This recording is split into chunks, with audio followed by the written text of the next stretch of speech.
freak to the core. Get a dose once, you gon' want some more. My tongue touch your girl, your toes bound to curl. This exclusive stick, I don't share with the world. I had you up early in the morning. Back shot, proper, the low can't stop us. Been a fiend for this since Rakim made hits. Get the position down pat, then it's time to switch. I rock the boat, I work the middle. I speed it up, straight beat it up. When I ain't in the hood with my toes out low, I'm in the telly working up a sweat stroke. Tonight's the night, you can fall in love. You can call your mama right now, tell her you met a dog. I pop a lot of shit cause I can back it up. My left stroke's the death stroke. I got the magic trick. I know if I get licked once, I get licked twice. I am the baddest chick. Shorty, you don't believe me, then come with me tonight and I'll show you magic. What? Magic. I got the magic trick. Lil' Kim not a whore, but I sex a nigga so good he gotta tell his boys. When it come to sex, don't test my skills, cause my head game had you head over heels. Give a nigga the chills, haven't paid my bills. Buy matching Lambos with the same color wheels. When I ain't out shopping, spending see nope. I'm in the crib giving niggas deep throat. Tonight Lil' Kim gon' have you in the zone. Girls call your crib, I'm answering the phone. Guys wanna wife me and give me the ring. I do it anywhere, anyhow, I'm down for anything. Couple of humps, give a nigga goosebumps. This junk in my trunk ain't made for chumps. When Little Kim's around, you don't need to lie. It's the drugs, baby, I'm making ya. What's up, fellas? Some of y'all something else, man. Some of y'all something else. And when I say some of y'all, I'm specifically talking about. I just got a question. I got a question. Serious question. Now, you know, my last video I did here on YouTube centered around the popular up-and-coming dating coach who goes by the pseudonym, business pseudonym, Alpha Male Strategies. If you're a follower of Alpha Male Strategies, now I understand there's some guys that have told me in my comment section or even through email that they follow both of us. Some guys say they follow both AMS and myself. If that's your choice, that's your choice. Now, as I've said before, I don't really understand that. I don't really understand how you can simultaneously follow a direct dating coach and an indirect dating coach. But what some guys have told me, hope I ain't got toothpaste. I just got finished brushing my teeth. Sometimes I have toothpaste on my mouth, so if you see some, excuse me. Oh, somebody tried to lightheartedly say, Alan, I noticed you've been wearing a lot of hats, man. Your hairline must be receding back further since you wear so many hats. Number one, in the wintertime, I always wear a lot of hats. But I've already told y'all, I do have thinning hair up top. If you can see it, I do have thinning hair, like in the front third at the top of my hair, the front third of the top of my hair. I don't know if I would say my hair has receded as much as it's thinned out. It's thinned out. Like that hair used to be thick in that front third. Now it's more so thinned out. But I still got a hairline. Yeah, man, I still got a hairline. Anyway. Speaking of AMS, you know AMS, that's one of the first things AMS ripped on me about. Matter of fact, I had one brother, he wrote in the chat, in my comment section, this was months ago. He said, Alan, there is one thing you need to give AMS credit for. AMS, I think, because he jokingly talked about your hairline. He said, I noticed ever since he joked about your hairline real hard, you don't wear hats as much in your videos as you used to. And if I'm being honest, if I am being 100% honest, that's partially true. That's partially true. Because if you remember when I first got on YouTube in April 2000, I would say from roughly April of 2017 until about maybe February, March, or even April of 2018, I would say at least 80 to 90% of my videos, I used to wear hats, particularly baseball hats. And then starting with, I want to say around April or May of last year, I started slowly decreasing the percentage of videos that I wear hats in. But yeah, AMS, I give it to him. He came after me hard. It was in a very lighthearted manner, but he came after me hard about wearing hats all the time. He tried to insinuate that, just like this guy recently did. He said, I think Alan Roger Currie be wearing them hats because he's balding up top and he don't want to admit it. He's balding up top. He got a major receding hairline. Again, as you can see, my hairline compared to a lot of guys, it ain't that much receding, but it has thinned out. But anyway, going back to AMS, here's what some guys have told me. They say, Alan, the reason I listen to both of you all, I listen to AMS more so for advice related to increasing and improving your career success, increasing and improving your financial success, and stuff to do with nutrition and health and fitness. I don't really listen to him so much for dating as much as I listen to him for stuff to do with getting my money right and getting my body right. And I listen to you more so for the sake of understanding female psychology, the inner workings of the female mind. So that's what I've had quite a few guys say is their justification of why they listen to both of us. So I'm not going to so much target you guys who listen to both of us, particularly if you feel like you got good reasons for doing so. But I more so want to address the guys who consider themselves exclusive followers of AMS. Exclusive, primary or exclusive followers of AMS. Why are you in my comment section? I know a lot of y'all pissed over this last video because, quite frankly, I had a lot of people come into my comment section saying things that were both complimentary to AMS and disrespectful and or insulting to me. And of course, I immediately deleted that shit. And I'm going to continue to delete that shit. If y'all think y'all can come in my comment section and post something that's disrespectful and or insulting to me and I'm going to let it just stay posted? Are you serious? There ain't enough dog faces for me to give you if you think that I would do that shit. And somebody had the nerve to even write me and say that. They say, hey, Alan, man, I think it's wrong that you've been deleting my last 3 or 4 comments just because. Oh, man, I hate when notifications be coming up on my phone, on my computer. That'd be distracting me. I wish it was where I can't turn it off on my smartphone like I can on my computer. Yeah, but I had one guy, he wrote me pissed. He said, Alan, man, I think it's wrong. He said, you know, a lot of other podcast hosts, even if you say something critical about them, they will allow it to stay posted, man. They don't just delete shit just because you say something critical about them. That's their choice. I'll just simply say that's their choice. I'm not going to allow anybody to post anything. Now, if you have what I call a philosophical disagreement with me, philosophical, and you lay it out in a very intelligent and objective manner, you're just expressing what I consider to be just simply a very intelligent philosophical disagreement with something I say. I would say 90 to 99% of the time, I will allow those philosophical disagreements to remain posted. I don't immediately delete those. But if you come in my comment section saying something that's just blatantly insulting to me, that I feel is very disrespectful to me in my career, hell, fuck yeah, I'm going to delete that shit. I'm going to delete that shit in a microsecond. And again, my question is, why are you even in my comment section? My followers don't go over to AMS comment section, at least that I know of. None of my primary followers who are really my true loyal supporters and followers and clients, they don't bother with AMS comment section. They don't even really watch his videos, and if they watch it, they don't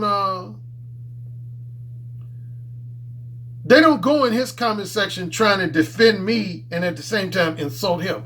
I don't know, and if anybody's thinking about doing that, I would advise against it. I don't want any of my followers going into AMS comment section of his videos defending me and at the same time disrespecting or insulting him. I don't want any of my followers or supporters or clients to do that shit. He is who he is. I am who I am. But it just cracks me up that you AMS followers keep coming in my comments section.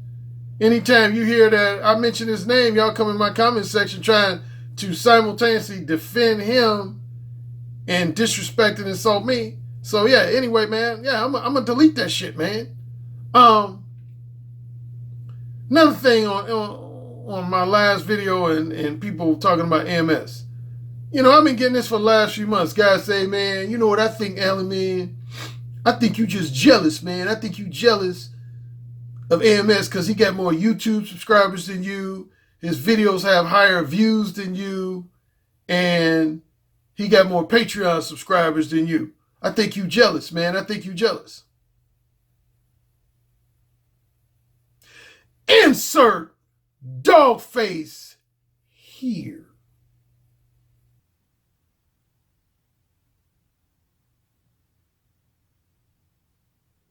I shouldn't even have to publicly refute that accusation or allegation or assertion, but I'm going to take a minute or two to refute it. Anybody saying that must not be familiar with me in my history as not only a book author and data coach, but as a podcast host. I did a show on Blog Talk Radio for 9 years, from late June of 2007 to mid-June of 2016. All I did on my Blog Talk Radio show was invite other dating and relationship gurus on my show and help them promote their shit. So if I'm supposed to be this petty, jealous type person, why would I be inviting other pickup artists, dating coaches, just general dating and relationship advice givers on my Blog Talk Radio show to help them promote their products and services? Why would I do that? Matter of fact, speaking of that, I used to have a couple people criticize me. Matter of fact, if I'm going to call out my name, I hope you don't get mad, but Stephen D. Williams. Stephen D. Williams actually used to criticize me about that. He used to be like, man, Alan, why do you be helping other motherfuckers promote their shit on your show instead of just exclusively promoting your shit? You should just be exclusively promoting your books and your consultation and coaching services. Why are you helping other people promote their books and advice-giving services? Because that's how Alan Roger Currie rolls, man. I ain't no petty, jealous motherfucker. I've actually helped a lot of people. Like, you've heard me give respect. Like, I give respect to guys like Ron Wills.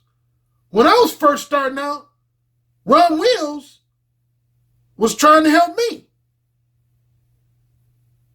And y'all have heard this story dozens of times, but how I first connected with Ron Wills is that I had an ebook out for about 2 years. Yeah, I came up with my ebook in like spring or early summer of 1999. And as I mentioned in a recent video, I used to just give it away. I wasn't even selling it. I was giving it away. I used to just give it away for free. And then I started having friends say, Alan, you should turn your ebook into a paperback. And so I looked for people who already had a paperback. The two people at that time, black guys who had self-published paperbacks, was a guy named Michael Baisden. He was the first guy I came across, was a guy named Michael Baisden. He's from Chicago, actually. And Ron Wills.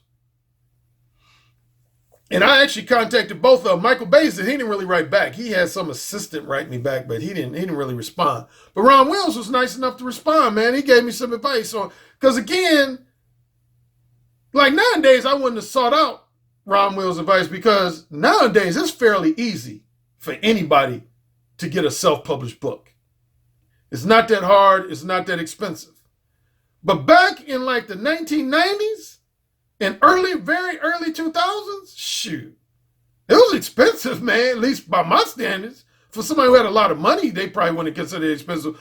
But like, for example, when I first was looking into turning my ebook into a paperback, it was going to cost me somewhere between $1,000 and $1,500.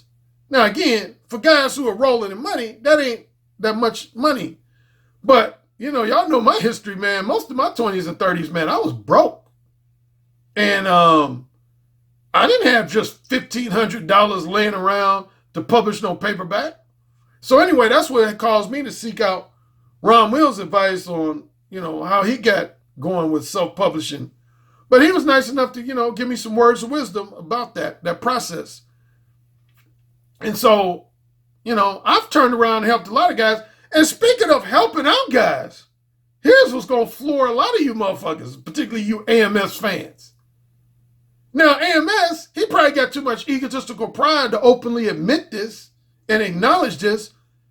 But I would say I'm part of the reason for AMS's Patreon success. And I know a lot of my haters and critics and people who are staunch fans of AMS going to be like, oh, Alan, he's just making that up. But it's the truth. If AMS is being honest, he knows it's the truth. He knows it's the truth. Because see, when AMS first got on Patreon, he didn't know what the fuck he was doing, just like I didn't know what the fuck I was doing. I'll openly admit that myself.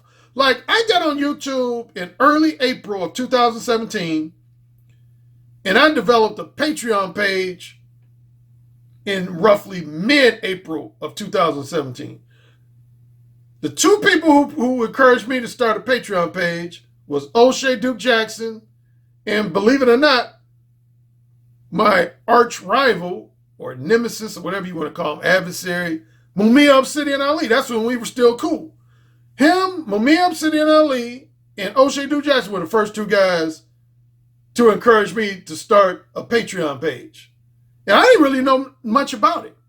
So I started it, and for about the first 2 months, I would say from roughly mid-April to about mid-June, I had like something like 25, maybe 30 Patreon subscribers. And it was real inactive. And then, starting with around mid-June, it was about 3 or 4 people that put in a suggestion. They said, Alan, instead of having all your content for free, you should have a percentage of your content be Patreon exclusive content.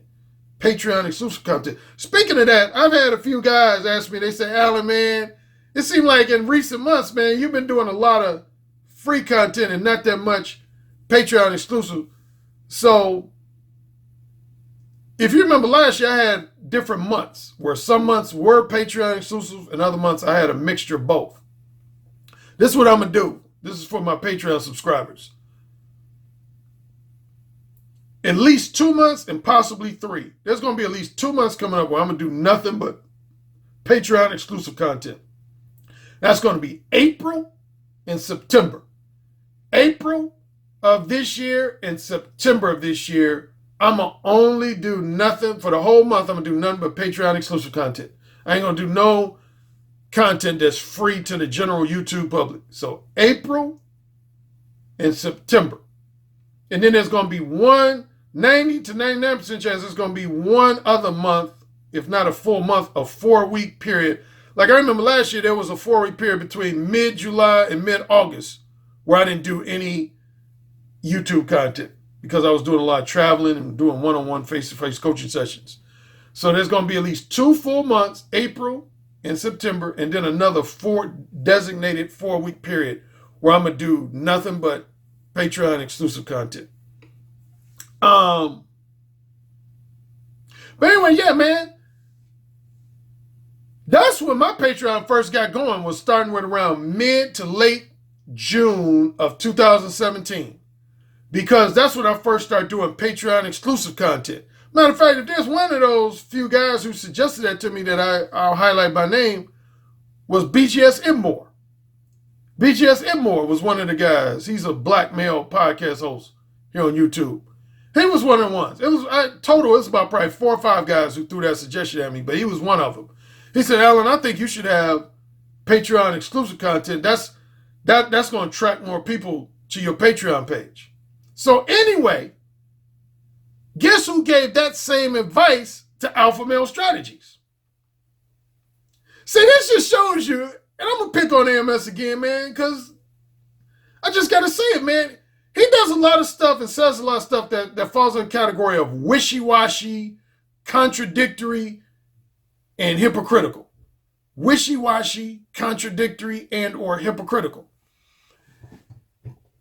If anybody's been following AMS for a long time, his long-time followers, and I got some people who follow both of us who've been long-time followers of his too, so y'all know what I'm talking about. When AMS first announced he was a dating coach, he wasn't trying to make money off the shit. Matter of fact, to take it a step further, he actually criticized me.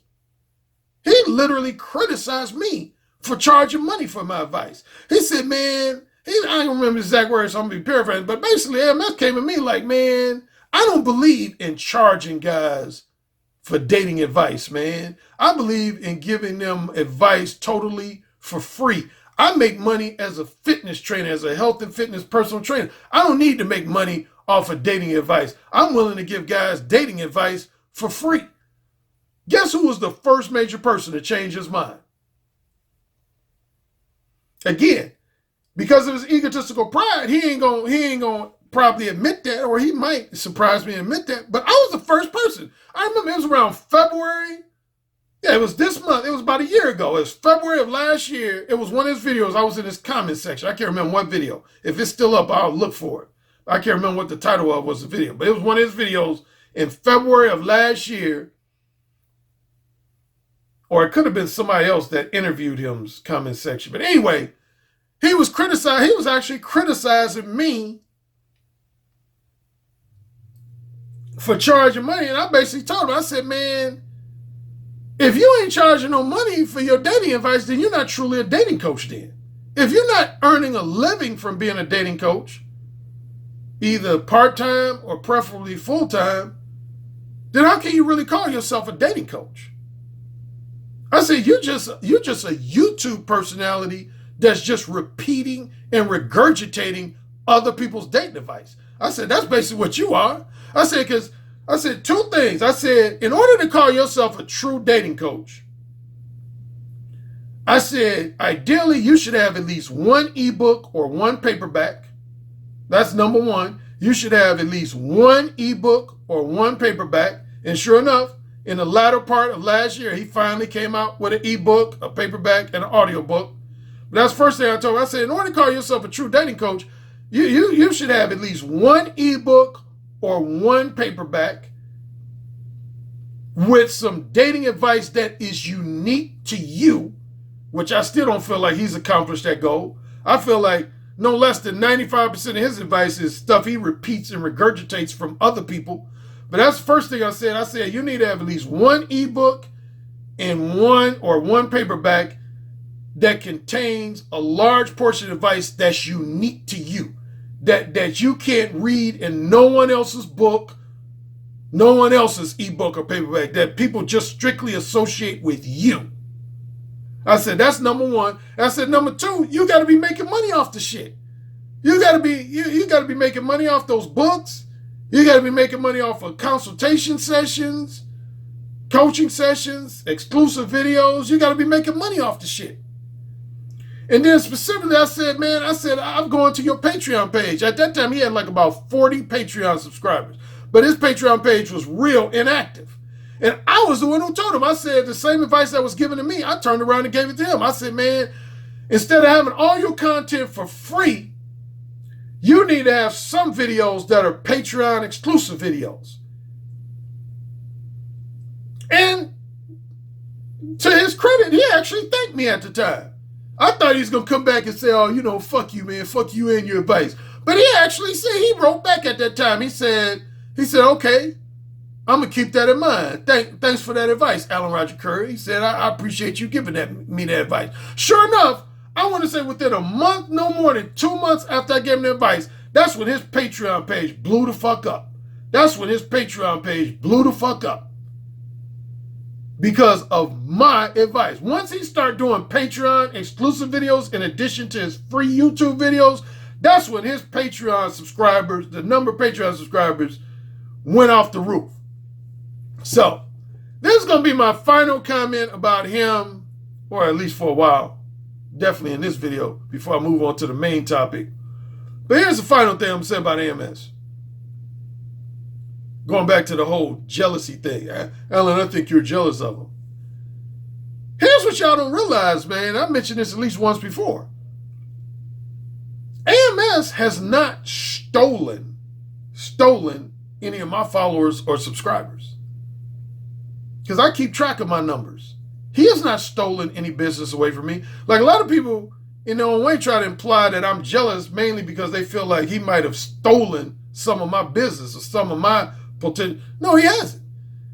Here's how you can tell. Let's say I had 9,000 YouTube subscribers before AMS came on the scene, but then after he came on the scene, all of a sudden, my number of subscribers went down to, say, 5,000. See, that would mean he stole some of my subscribers. They stopped following me and started following him. My number of YouTube subscribers has never gone down. It's always either stayed the same or gone up. It's always either stayed the same or gone up. Second thing, Patreon subscribers. It'd be different if I had, say, 300 Patreon subscribers, but then once AMS came on the scene, all of a sudden, my number of Patreon subscribers went down to 100. That would mean he basically stole 200 of my Patreon subscribers. That never happened. My number of Patreon subscribers has always generally either stayed the same or gone up. Stayed the same or gone up. I've had months where my Patreon subscribers might have went down by like 5, 10, 15 people. I think everybody who got a Patreon page theirs fluctuates by at least a small amount every month or every other month. But generally, I've had the same number of Patreon subscribers. Like when AMS first got on the scene, he first came on the scene, what, January, February last year. I think I had, at that time, about maybe 150 Patreon subscribers. Right now, I have a little bit over 200. So my Patreon subscribers haven't gone down. And the most important thing for me would be ebook sales, paperback sales, and audiobook sales. And a close second would be my number of email consultations, Skype and telephone consultations, and one-on-one face-to-face coaching sessions.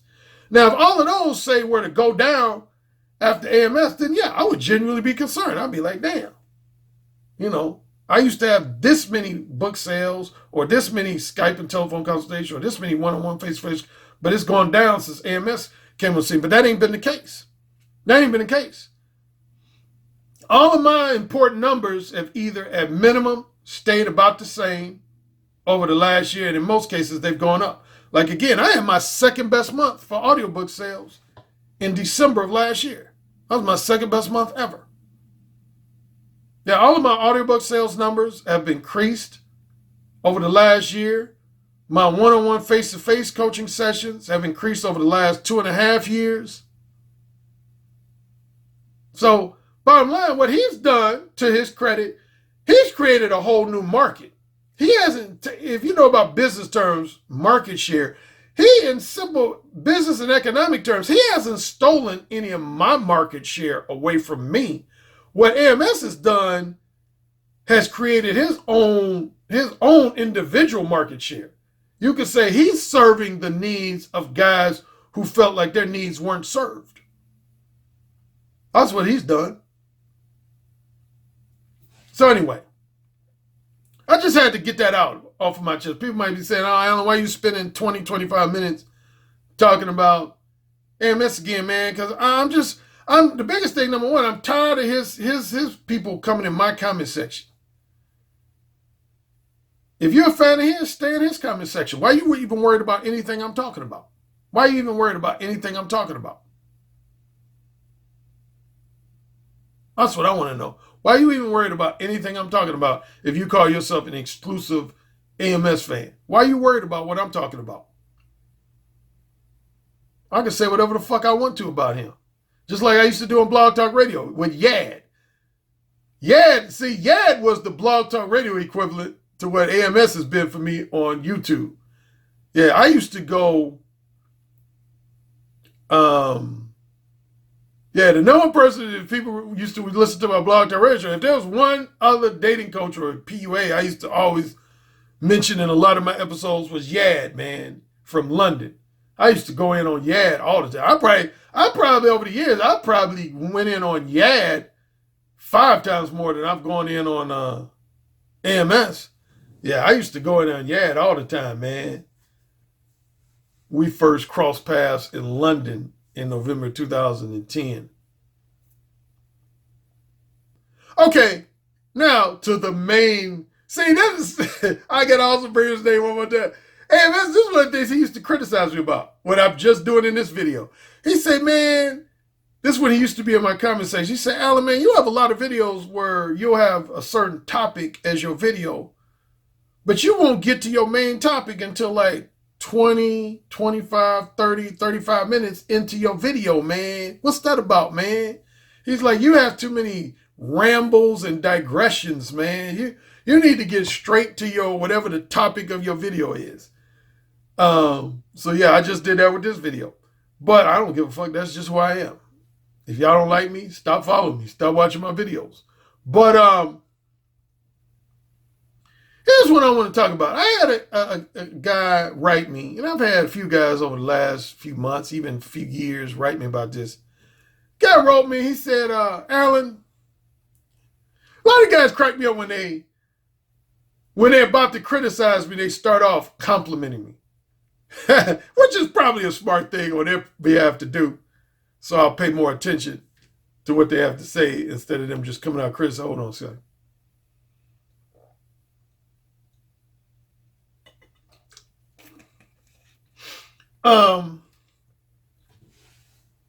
But this guy, he said, hey, Alan, you know, I love all your audiobooks and I love your videos, blah, blah, blah, blah, blah. But he said, man, if I have one criticism of you, man, he said, I remember when you mentioned that you had one of your Patreon subscribers who left you for a few months and start following another dating coach, even though he eventually came back to you. But you made mention of the fact that his reason for leaving you was because he felt like you were too negative about relationships and about marriage, and you kind of left him feeling very jaded and pessimistic about the concepts of true love and long-term romance and marriage. And he said, man, I kind of feel the same way, Alan, man. He said, even though I like a lot of the knowledge and wisdom and insight and advice you give, he said, if I have one bone to pick, man, you almost come across like you're anti-monogamy. Like you're anti-monogamy. And he said, I know you'll probably call me blue pill, but he said, man, I really believe in monogamy. I believe that's what makes, our society strong is monogamous relationships. And I believe if everybody was to engage in nothing but promiscuity and polyamory, as you call it, I believe that would weaken society, and society, just in simple terms, would just be way more fucked up than it already is. And so he said, man, that's my one thing I just want to express to you. You can take it how you want to take it, but I just feel like you're very unnecessarily and excessively anti-monogamy. Okay.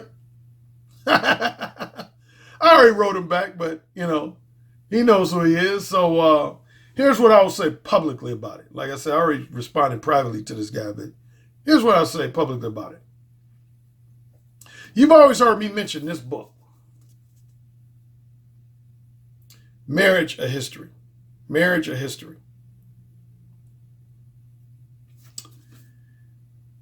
Stephanie Coontz is the author. And the reason I always bring up this book more than any other single reason is because one thing she makes mention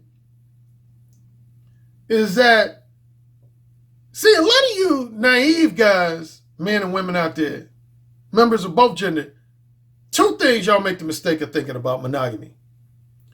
A lot of y'all think monogamy has been around since the beginning of time, since the beginning of human civilization. False. That's false. For all of you listening to me right now who think monogamy that's been around since the beginning of time, you don't know what the fuck you're talking about. Stephanie Coontz, again, she points out in this book, monogamy has only been around. The idea of monogamous relationships and more so monogamous marriages has only been around for approximately 4,500 to 5,000 years. Now, again, on paper, that sounds like a long ass time. 5,000 years, that would be what, 500 centuries? Yeah, so that's 500 centuries. But see, human beings have existed. Nobody knows the exact number. Most of them are estimates, but the minimal estimate is roughly approximately 200,000 years that human beings have been on Earth. That's the minimum estimate that human beings have been on Earth, approximately 200,000 years. So let's go with that number. Let's say we've been on Earth as human beings. We've been interacting with each other for 200,000 years. And monogamy is 5,000 years old. Guess what that means? That means for the first 195,000 years on Earth, men and women were either promiscuous, polyamorous, or polygamous. And that's what she basically points out in the book. Men and women were either promiscuous, polyamorous, or polygamous.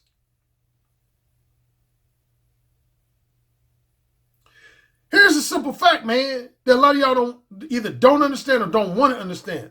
Monogamy is a social construct. Okay? Monogamy is a social construct. Now, probably 98% of people listening to me know what that means, but for the 2%, I always like to explain things, assuming that there's always 1 or 2% of people listening to me that might not know what certain terminology means. Social construct simply means a man-made concept. Any belief, attitude, or behavioral concept that was created by man himself, usually for the purpose of having society operate and function in a more smooth and less chaotic and less violent manner, that's considered a social construct. In other words, anything you don't come out of the womb desiring is a social construct. For example, if you desire to watch TV, that ain't part of your biological DNA. It ain't part of your biological DNA to want to watch television or go to the movies. You didn't come out your mother's womb desiring to go to the movies or want to watch television.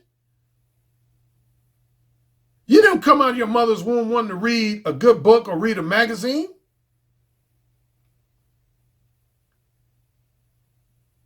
Social constructs, man. It ain't part of your biology. There's some things that your biological DNA desires, like food, water, sex, shelter and safety from danger. Those are things that are part of your biological impulses. What I call your animal core, your animal instinct. All the things that you come out the womb wanting. You come out the womb wanting food, water, sex, safety from physical harm and danger. What else? Oh, as it relates to relationships, connections with other human beings, social connections, and even more so emotional connections with other human beings. So you can say the idea of emotional connections between men and women, that's not a social construct. That's biological. Most human beings desire, unless you're a sociopath or maybe a psychopath, definitely if you're a sociopath, you don't care about connecting with other human beings. But the average human being wants to connect with other human beings on like an emotional level. So that is biological. But monogamy is a social construct, man. It's not biologically natural. It's not Another guy I always mentions his book, I don't have it in front of me, but Daniel Bergner talks about that in his book, What Do Women Want? Daniel, that's why I love his book too. Because he talks about that. He basically says in so many words that monogamy was something that was created for men to make them sleep better at night. But he basically goes on to say it ain't real. It ain't biological. That's why the reason why I did one of my more profound videos to date, the myth of the prudish and strictly monogamy-oriented good girl. Because there's a lot of guys who think that women were born with a natural proclivity to want to be monogamous. That's bullshit. It's straight up bullshit, man.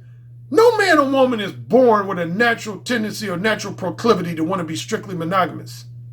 That's more of your ego.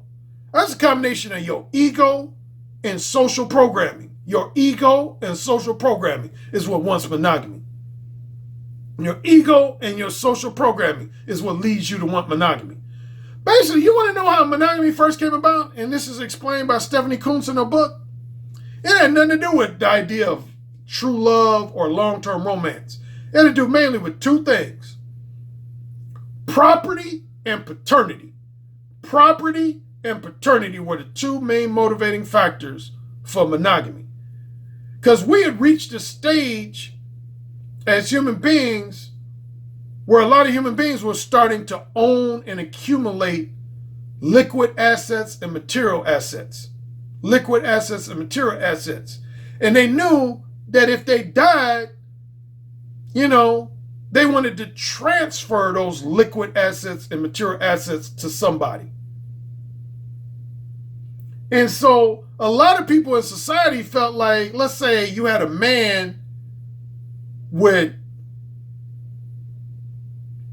3 wives and 7 concubines. 3 wives and 7 concubines. Then for those ignorant to that term again, I'll explain that again. A concubine is basically an additional lover that a married man has that his wife knows about and approves of. It's not a behind the back thing like a mistress.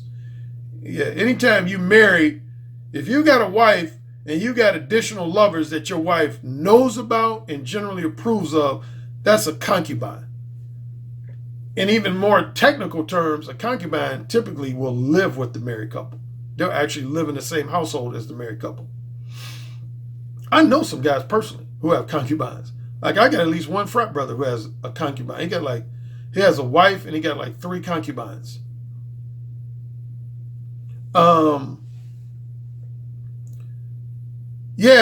So if you were a man and you had 3 wives and 7 concubines, you might not want to transfer your house to all 10 of them. I mean, number one, technically, how can you do that? One is going to have to be in charge, at least on paper. One is going to have to be in charge. So that's without getting a long detailed story, that's one of the things that prompted monogamy, had to do with the transference of liquid and material assets after death. They felt like it was more ideal to just transfer it to a living spouse. A living spouse. Particularly if you had multiple kids. Because, like say you had 3 kids, all 3 kids might want to fight over that house. Who gets the house? Who gets the house? Who's in charge of the house? See, if your wife is still alive, she gets to determine that. So that's number one, was property. Second main thing was paternity. And in retrospect, you could say this was kind of naive on men's part, particularly I would say beta males. See, nowadays we got the DNA test. You can find out in like an hour or 2 if a child is really yours or not. I mentioned Ron Wills. Ron Wills has done some videos on the prevalence of paternity fraud. Matter of fact, Ron Wills was pretty passionate about that. He did one video. Man, he was going to fuck off, man, about paternity fraud, man. There's a couple other people on YouTube who've done videos about paternity fraud.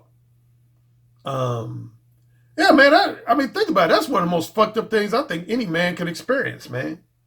Is you married to a woman, and not only is she cheating on you, but she gets pregnant with another man's baby? And a kid you thought was your son or daughter, you find out later is a son or daughter of another man? That's actually the true technical definition of a cuckold. That's what it means to be a cuckold, man. Yeah, there's two. The formal definition of a cuckold centers around two things. One is when your wife is cheating on you with multiple men and you're like the last one to find out about it. Like, say you were married and your wife cheated with every man in your neighborhood and you were literally almost like the last man to find out. That's the number one formal definition of a cuckold. That means you've been cuckolded by your wife. Second, more prominent definition, formal definition of a cuckold is when your wife has given birth to another man's child, and instead of you immediately divorcing that woman upon knowing that she's given birth to another man's child, you decide to stay with her and raise that son or daughter as if it's your own. That means you're officially a cuckold. That's the official definition of a cuckold. And see, again, man, if you know your history, see, there was a time where before monogamy was really promoted, where people didn't really care about whose child, they, like, even in a lot of African cultures and communities, they would just raise children as a group. They would raise children as a group. There was a lot of cultures where they would raise children as a group. It was not, you didn't have like an individual mother, an individual father. They would raise children as a group. And that's why they didn't mind being polyamorous and promiscuous, because they would raise children as a group. But then what happened was a lot of men started saying, well, no, I ain't really cool with that shit. You know, if I had to put it in modern day terms, a lot of guys basically saying, hey man, I ain't really cool with that shit. I don't want to be helping raising kids that aren't mine. Like, I'm going to bring up his name again. Mumia Obsidian Ali, since I mentioned him at the beginning. That's one of his major talking points on his YouTube channel. He hates the idea of wanting to help raise children that are not his. There's a lot of men in society who feel that way. Not only black men, but white men too, non-black men. But back in the day, that's how it was done, man. Before the days of prevalent monogamy, when monogamy became prevalent, a lot of guys would help raise children that weren't even theirs.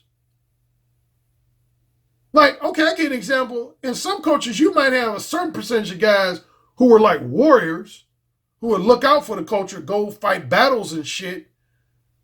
So they wouldn't be available to raise their own kids. So they would have the guys who were the basically non-warrior types. You could arguably say the beta males of the culture would stay with the women and help them raise the kids. That's how shit rolled, man. But then there came a point where guys started saying, no, man, I want to feel like my kids are really mine. And that's what Stephanie Kuntz and other people have said. That's one of the things that prompted monogamy, is that a lot of guys felt like if they were involved in a strictly monogamous marriage, that meant they could ensure that the woman's kids were truly theirs. But we all know, even in the 21st century, that that's bullshit. You can put a ring on a woman's finger, you can exchange vows on a woman's finger, but that don't prevent her. Hey, let me give you some real shit, some shit some of y'all might not be ready for. But y'all know some of my stories, and some of them are hardcore red pill. Some of them leave your eyes bugged and your eyebrows raised and your mouth open. But I think I confessed this on at least one person's live stream. As you know, again, when I was young, I used to fuck a lot of women who were married, engaged to be married, or at minimum had a long-term boyfriend. Do you know a lot of those women, not all of them, but at least a small percentage of those women I used to fuck who were married, engaged to be married, or had boyfriends, guess what they would say to me while I was fucking them, in the heat of the moment while I was fucking them?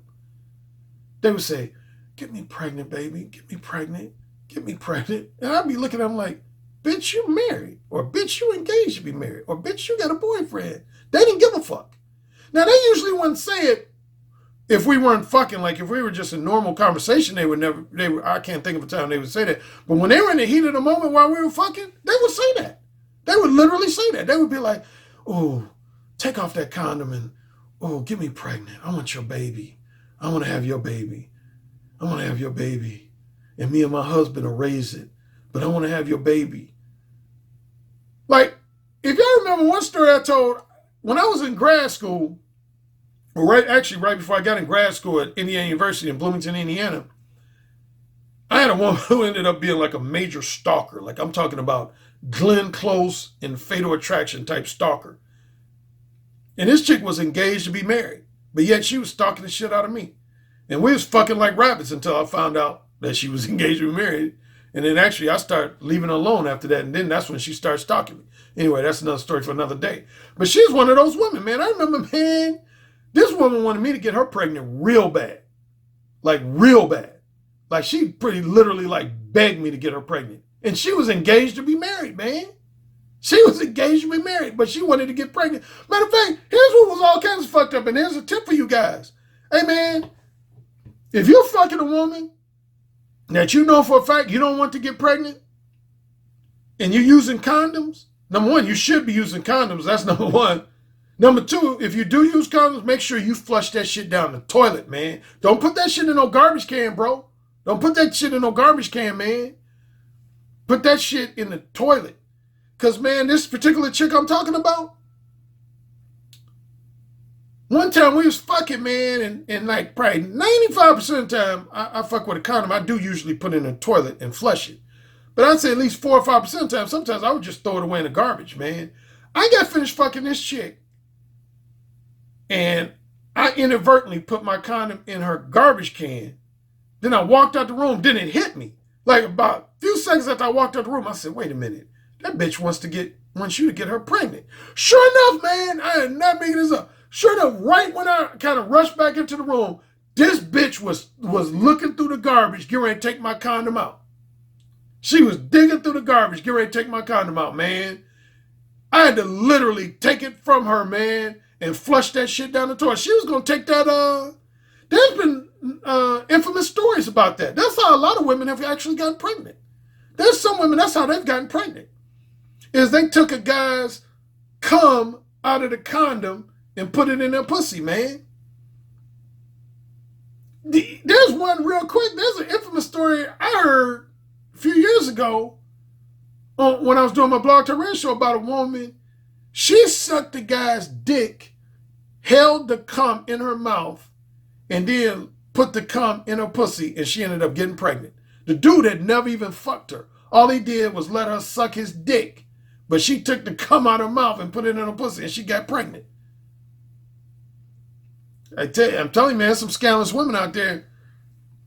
So my time is limited. I can't talk too much longer because I want to keep this under an hour. But I'm going to tell y'all something that, again, something else hardcore red pill that a lot of y'all ain't ready for. Some of y'all might not be ready for.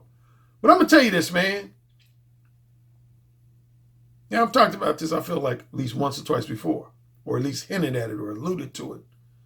But the reality is, man, when a woman sees you as a true alpha male, when a woman sees you as a true erotically dominant alpha male, blunt truth, she don't give a fuck about you being monogamous. And that's just real talk, man. When a woman, if you're dealing with a woman and the woman's number one reason for hooking up with you is because she loves your dick, she loves the way you fuck her, that woman ain't gonna try to pressure you to be monogamous with her. And that's real talk. That's real fucking talk. Women will actually, they don't care if you share your dick with other women. They really don't. When a woman sees you, as you know in my book, The Beta Male Revolution, I divide guys into 4 archetypes. Total alpha male with a few beta traits and tendencies, a beta male with a few alpha traits and tendencies, and a total beta male. Out of those 4, when a woman looks at you as a total alpha male, she don't give a fuck if you're non-monogamous. She don't give a fuck if you're promiscuous and or polyamorous. She really don't. Many times she'll actually recruit women for you. I know some of y'all like, damn, really? Dude, I've been in that situation. I'm being honest with you, man. When women really love your dick, not only will they allow you to share your dick with other women, a lot of times they will recruit other women for you to fuck. And I'm not even making that up, man. Do you think in the history of the world that most of your most powerful kings and cultural leaders were strictly monogamous? Come on, fellas, y'all ain't that naive and delusional, are you? Yeah, if they had a queen or something similar to a queen, that was their main woman. That was the woman who they was going to take care of the most financially. But all of them dudes, the powerful leaders of cultures, had other bitches, man. All of them had other bitches that their wives or so-called queens knew about. All of them had other bitches, man. Some of them might have rules where the queen said, okay, you can have other bitches, but you can't get them pregnant. Or you can't take care of them financially the way you take care of me financially. So some of them did have those type of rules in place. But other than that, man, they were free to fuck other bitches, man.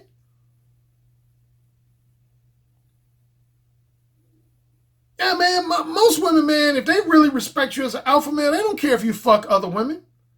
You know the main guys who women are going to be big on them being strictly monogamous are guys who are primarily beta. Guys who are more beta than alpha. You know, guys, in percentage terms, guys who are at least 40 to 50%, if not more, beta.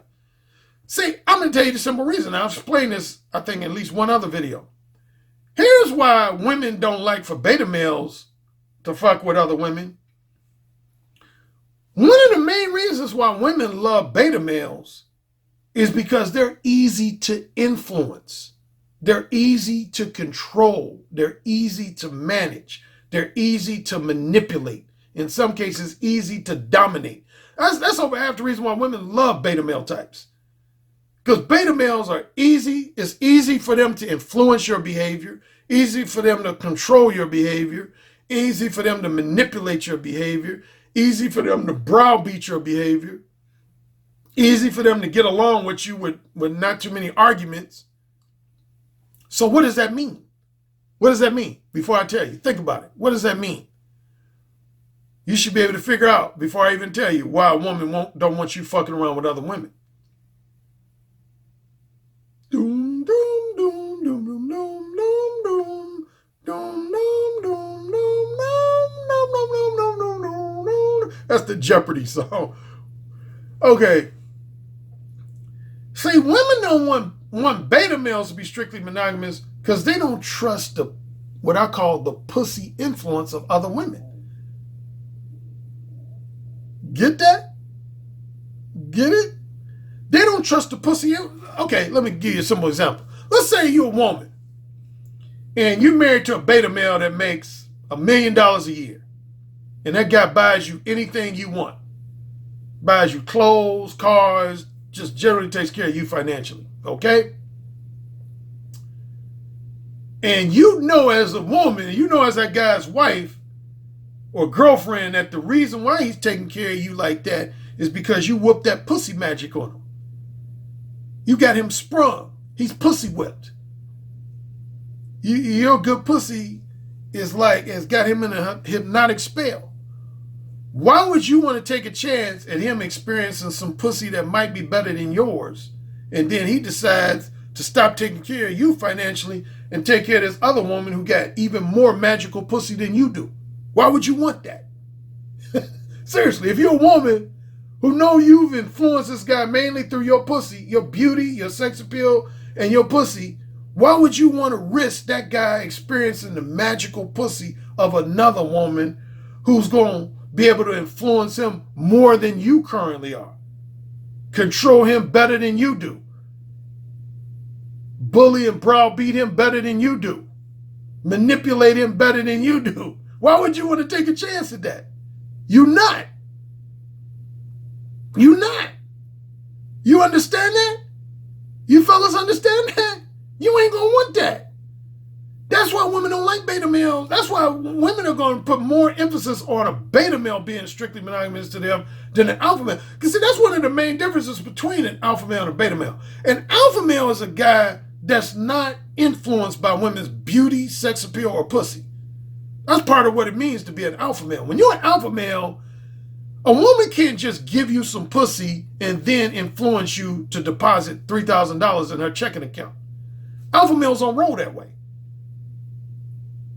You know, alpha male ain't gonna allow a woman just because she's a 8, 9, or 10 or sucks his dick like a champ to talk him into buying her a new car. Alpha males don't roll like that. That's beta male shit, man. You see the evidence around you all over the world, man. Some women know, man, as soon as they know they give you some pussy or give you a above average blowjob, you're going to do anything for them. That's what beta males do. That's part of what it means to be a beta male. You understand that? Manipulative women are always going to publicly defend beta males. You notice most women publicly, they're never going to say anything too negative about beta males. Women who are a combination of highly manipulative and very materialistic. Like I know when I used to write for the Examiner.com, I wrote this article about beta male types like Elliot Rodgers being a danger to society. Man, I had women come out the woodworks defending beta males. Women came out the woodworks defending beta males. They didn't defend Elliot Rodgers because he was psychotic, but just beta males in general, they came out the woodworks defending beta males. Why? Because they know those are the guys that they can influence with their beauty, their sex appeal, and the magic of their pussy, man. They know that's who they can influence the most and manipulate the easiest. Women can't do that with an alpha male, man. An alpha male is immune. A true alpha male is a guy who's immune to being manipulated by women simply based on their beauty, their sex appeal, or their bedroom skills.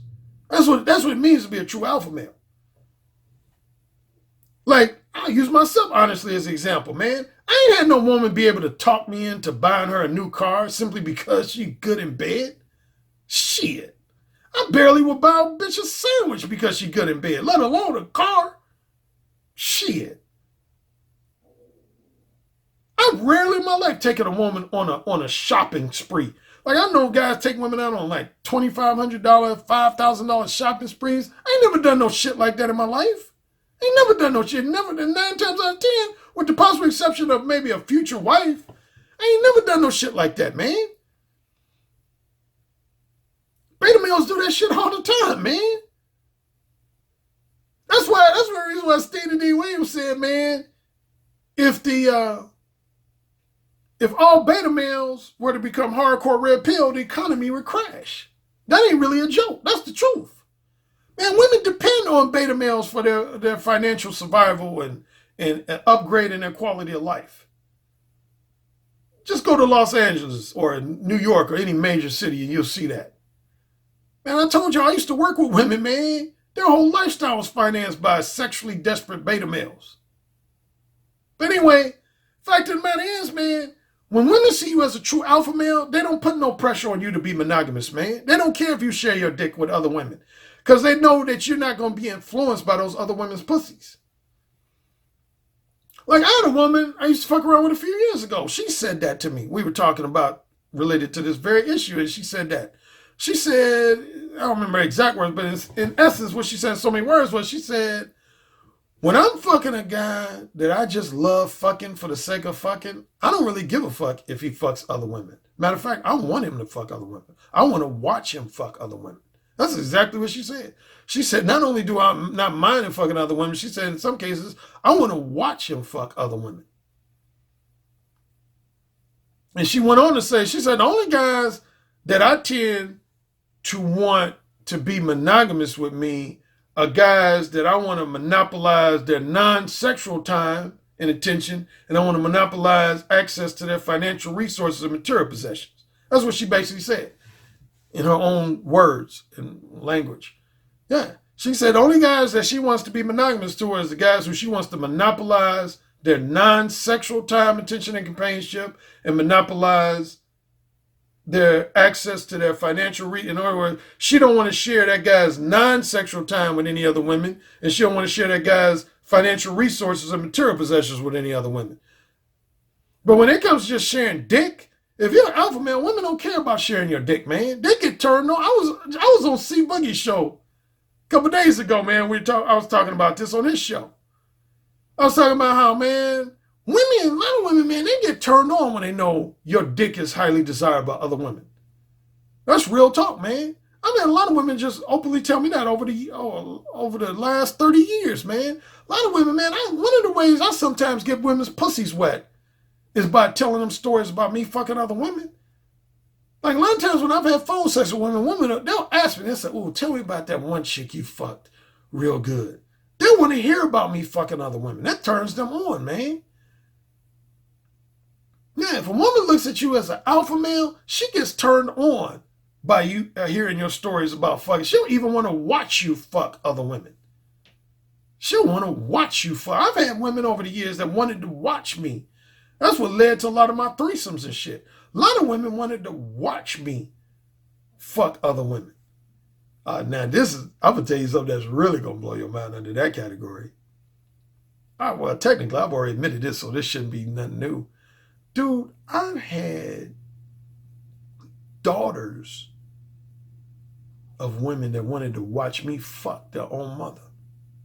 Marinate on that shit for a few seconds. I've had women, not too many, just a couple. I've had some women that literally wanted me to watch.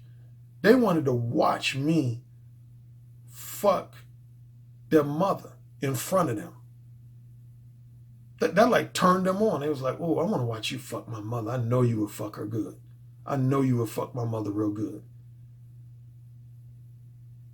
And people say men are the kinky of the two genders. Anyway, that's all I got for you today, man.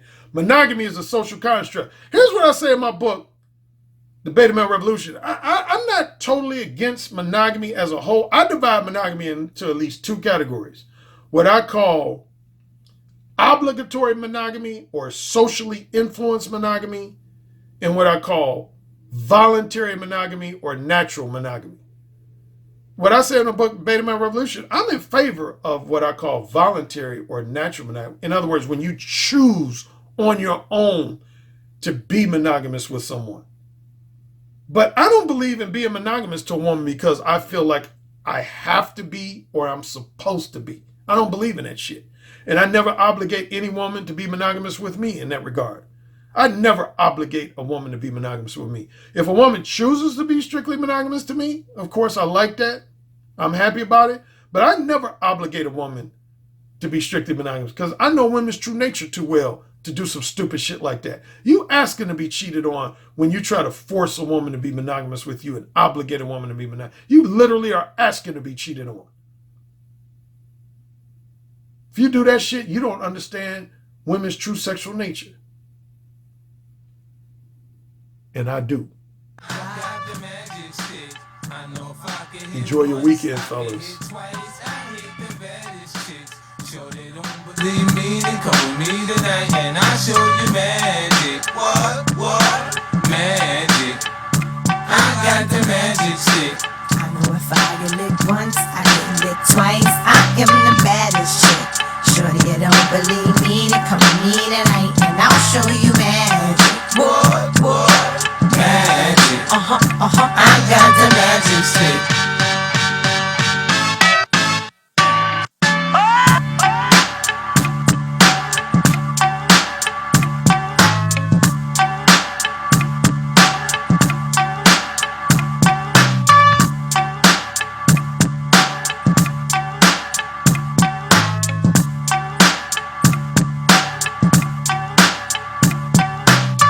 Yes, sir.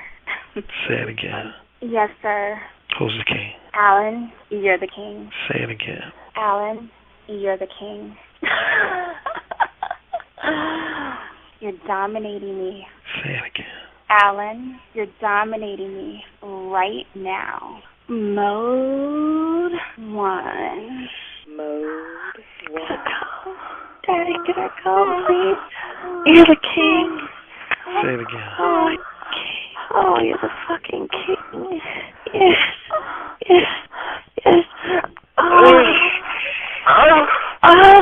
You're the king, Alan. AKA the king of verbal seduction. You know, it's the tone of your voice, how seductive your intonations are, the vibrations that you could just reach out over the phone lines and stroke a woman's breast just by the sound of your voice, how you could make her pussy so wet just by the sound of your voice. That's actually very hot. So you said my show was what? I said your show is powerful. Oh, say it again. Your show is powerful. I bet the king would fuck me really good. Oh, yeah. Who's the king? Alan Roger Currie. Oh, yeah. Who's the king? Alan Roger Currie, the king. The king.